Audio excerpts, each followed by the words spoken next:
I just recently got back into anime after a very long hiatus. I mostly watched it when I was younger, in my teens, and then dropped off. I watched some things during the break like My Hero Academia, Kobayashi's Dragon Maid, and finally getting around to watching Cowboy Bebop a few years ago. Plus a few others here and there. But thanks to some friends and a mostly well-scheduled anime night, I've been enjoying a lot of anime. Featured during these nights have been some of my new favorite anime, and some that aren't favorites. In fact, I think they're quite bad, but that's not what this video is about. I have really liked shows like Inuyashiki, Orisuki, and most recently and most beloved, The Rising of the Shield Hero. I just finished it for the first time, and I'd say it's quickly become one of my all-time favorites. It's definitely my favorite isekai, though I haven't seen that many. Even if I do see more, I think I'll be remembering Shield Hero for a long time for a lot of reasons. I think the world, its history, and politics are pretty interesting. I also like that it's just kind of accepted that the world functions like a video game. I've been told this is kind of standard for video game isekai, but I still think it's neat the way Shield Hero does it. The artistry of everything is also great. The characters are well designed and great to look at. The world's pretty and vibrant, if not a bit average for the fantasy setting. The animation is fantastic. I really enjoyed watching the fights, even if they're not top 10 list material. And then, there's the music, done by Kevin Pinkin. Some tracks are hit or miss, but overall, I think it's really enjoyable and just great. I've listened to a lot of it on walks and enjoyed thinking back to where the songs were used throughout the show. I like a lot of the songs, but some of my favorites are Kansas, Raftalia, The Rising of the Shield Hero, and, of course, Falling Through Starlight, from that scene. Man, it brings tears to my eyes every time I listen to it. But my absolute favorite part of the show, of course, with any show like this, is the characters and the story. I can't say that the writing is perfect all the time, but to me it feels great. It can at times feel pretty realistic, and it has realistically raised my blood pressure from some of the more intense scenes. The show also brought me to tears many times throughout.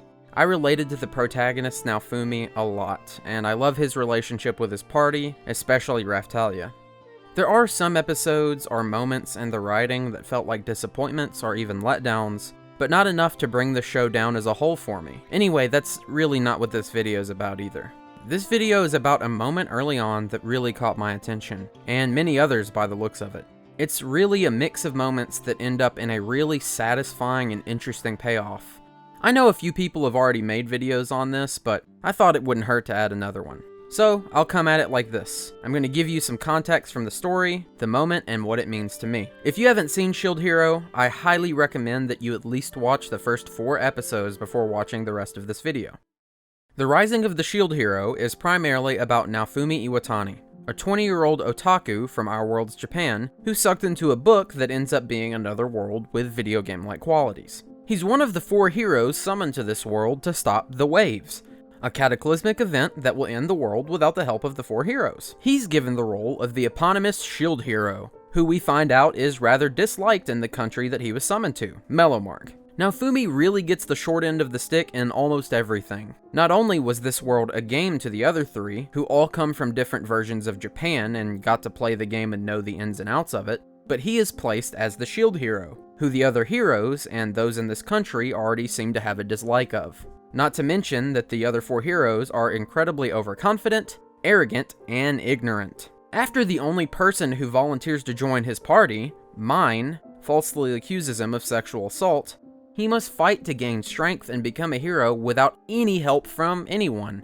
Not the king, royalty, other adventurers, the townspeople, or any of the other heroes. This is me boiling it down. A lot happens in the first episode alone. Of course, all of this is very traumatizing to Naofumi, as not only was he taken out of his own world to another one with very little fanfare, but he was then extremely mistreated and mischaracterized by the country that summoned him, and then betrayed by the only person who offered to really help him. Naofumi begins to act and believe he's as villainous as they claim, because he has to. This and everything else that's happened so far takes a serious toll on his mental health. During this time, Naofumi notes that he can no longer taste the food in this world. At first he could taste it, now he can't. His desperation eventually leads him to be approached by Belukis, the slave trader, a charismatic man who I hate very much. He might help out our hero, but he probably only does it because he knows it'll benefit him. He's still a bad person. I mean, he's a slave trader.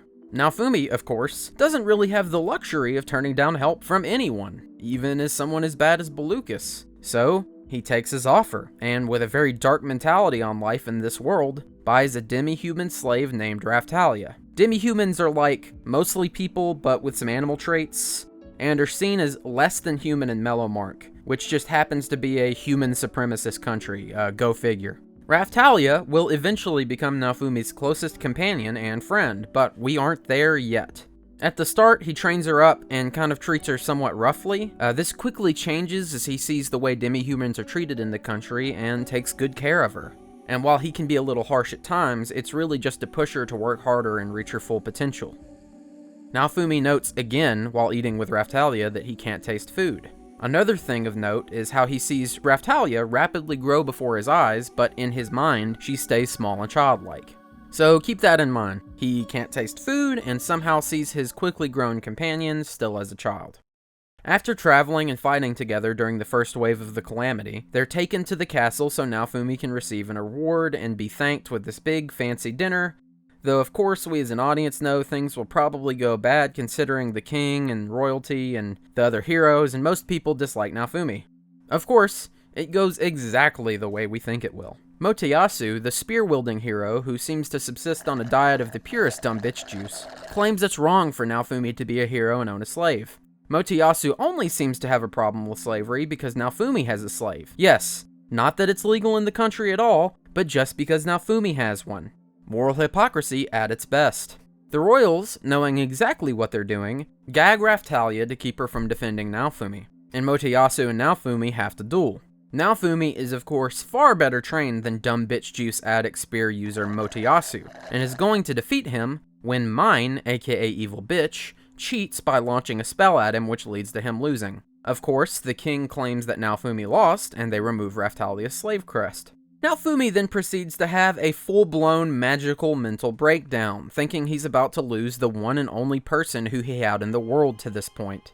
Everyone hating him so much has caused him to actually think that he's as bad a person as they believe him to be. I mean, he did buy a slave, that's true at least. Naofumi begins to imagine that Raftalia leaves with Mine, the king, and Motoyasu, and rescinds into himself. He seems convinced that the only thing keeping Raftalia around was the slave crest. Now, whether or not he's actually seeing these things we see on screen, or if it's just a visual representation of what he's thinking, is hard to tell. We do know, concretely at least, that this is where he unlocks the curse shield, and that that's real at least. Who's to say that the magic of the shield didn't make what he saw in his breakdown seem so extremely real? Of course, most of it isn't real. Raftalia is freed from her slave crest, but when ungagged and finally untied, chooses instead to chew out Motoyasu and the royals. She had never asked to be freed, and no one even asked her opinion on the whole situation to begin with. Mine, of course, shows off her demi-human racism, and Raftalia goes to Naofumi. Naofumi, still in the midst of a breakdown, rejects her attempt to comfort him. But Raftalia, knowing everything he's been through, stays strong and consoles him. She again pledges herself to him, as his friend and companion, his sword. For the first time since his betrayal, Naofumi realizes he has someone he can trust, someone who cares for him and actually means it. That Raftalia, the nervous and sickly kid, had very quickly become a strong-willed and courageous young woman who believes in him. This leaves Naofumi in tears, and usually me too. In fact, I'm getting teary-eyed just talking about it. This scene is very beautiful. Naofumi and Raftalia have each other, and Motoyasu stays a dumb bitch. Having seen the whole anime, this still stacks up as one of my favorite moments throughout it. It's incredibly satisfying, emotionally moving, and powerful. I have legitimately cried so many times over this scene, and do almost every time I think about it. But there's one more satisfying story technical thing that comes up next. After the dust is settled, Naofumi awakens in Raftalia's lap, having slept there throughout the whole night. Later, it cuts to Naofumi and Raftalia eating something that she's cooked for him, made up of leftovers from the castle. He realizes that for the first time in weeks, he can taste food again. With his mind cleared, Naofumi finally asks how Raftalia grew so fast. This of course goes into some world building, dealing with demi-human characters who grow based on their in-game levels, which is why they're treated as less than human. Monsters do the same thing in this world, you see. The satisfying part in all of this to me is the realization that Naofumi can taste again. Seeing Raphtalia for who she really is very important, but to me the taste part touched me on a much more personal level. You see, trauma, depression, anxiety, and so many other things can affect the mind in drastic and unwanted ways, and have effects that go far, far beyond past mood. You can experience hallucinations, changes in the way you experience things or even see and perceive reality, and have real physical symptoms.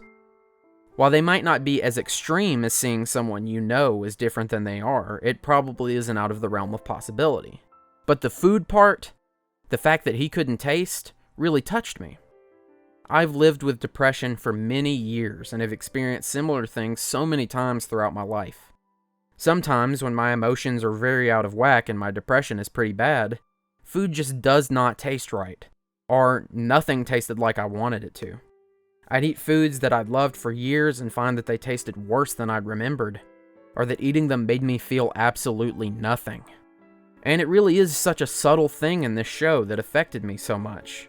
To see that made me feel far more attached to the show and Naofumi as a character, and it made me enjoy it far more than I thought I would have otherwise. As someone who suffers with mental illness and mental health difficulties, it helped me relate to Naofumi a lot throughout the whole series. Him seeing Raphtalia as her younger self feels like a bit of an exaggeration, but I still don't see it out of the realm of possibility at all. Again, trauma, PTSD, depression, anxiety, and so many other things that affect mental health can really affect the way you see the world. It can affect the way you see other people, the way you perceive them, who they are, how they act. Now, I do still think it's an exaggeration for him to see her as a literal child, but she did grow up very, very quickly in the story, and of course it is an anime, so it could just be an exaggeration that we see, when it's really more about the way he approaches it mentally. Now, of course, Naofumi does have a quick turnaround on these things, which is somewhat unrealistic, but that doesn't necessarily bother me. We see throughout the series that most of these situations that led to these two conditions do leave marks on him and his personality throughout. Naofumi, throughout the rest of the series, has trouble trusting people who have even helped him. He even has trouble trusting those who have sworn their lives to him. He comes through in the end during most of these situations though, and does the right thing, but you can see that everything that's happened to him has had a severe effect on him and how he sees the world. I've seen some people say that the series dips off after about the first 4 episodes, but I completely disagree. Maybe I just see something in Shield Hero that others don't, but there's so much subtle complexity to this show. A lot of unspoken things that slowly boil up under the surface in both the characters and the story. If you don't enjoy it, I understand but cannot relate. I think I like these characters way too much. I want to finish this and just say that the big reason I think I relate to this series so much is Naofumi and what he goes through. I really relate to him. I have trouble with my mental illness and my mental health. I've had people I trust leave me behind and even betray me in ways I never would have seen coming. I can be paranoid about others and find it hard to trust people, and even at times find myself lashing out or being very pessimistic. I know these things can be unhealthy, and it's something I'm working on. But to see a character like Naofumi still trying to do good for others and developing healthy relationships with people he begins to trust and love, who trust and love him back, really brings me to tears so many times throughout this series, and gives me hope, even if it's fiction. It means that the person who wrote this, and maybe other people out there who like the show, can relate to me in some way. When I watch the show, I can see a lot of myself in these characters, and at times yearn for what they have. But I'm working on myself just as Naofumi worked on himself throughout the show, fighting not only what is outside pressing in against him, but the turmoil within himself, trying to be a better person despite the world around him being such shit. I think that's a noble thing that we should all aim to do. Look at me, turning this video on a moment I loved from an anime into some type of sappy message. I mean, I guess Shield Hero does kind of have a message like that too, doesn't it? Well, if it works. Thanks for watching, and I hope you enjoyed and got something out of this. Tell someone you love that you love them today, for me, and for yourself, and for them. Anyway, bye.